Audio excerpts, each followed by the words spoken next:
তোমাদের এই বাড়িতে আমার কত আমাদের বাড়িতে মাঘী পূর্ণিমার দিন মা আর আমার বৌদি প্রণবানন্দজি মহারাজের স্মরণে পুজো রেখেছিলেন।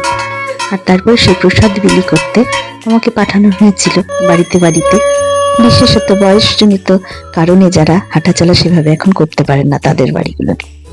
পৌঁছে গিয়েছিলাম এমনই এক পিতার বয়সী জামাইবাবুর বাড়িতে, খুব প্রিয় মানুষ আমার। সেখানে গিয়ে কত দুঃখের কথা শুনলাম। মনে হয়ে গেছিল আমি কেমন ছিলাম, শক্ত মানুষ। হ্যাঁ কত হেঁটেছি আমি, বাপরে বাপ, 15-16 মাইল হাঁটা আমার কাছে কিছু ছিল না, আর আমি একেবারে পঙ্গু হয়ে গেছি।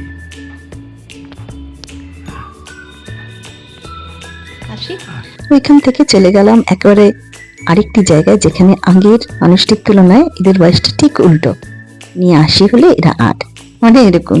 তারপরে গেলাম প্রিয় বৌদির বাড়ি।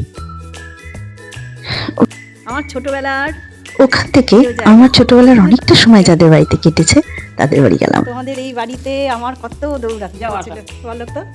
সেই তো সত্যি কথাই তো।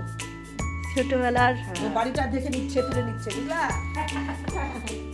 সেই যে কুয়োপাড়, এখন ওই দিকের জায়গাগুলো হয়ে গেছে। আসলে পুরনো এই জায়গাগুলো আমাকে ভীষণ টানে, সঙ্গে মানুষগুলো, আর সবসময় মনে হয় জুড়ে থাকাটা খুব দরকার।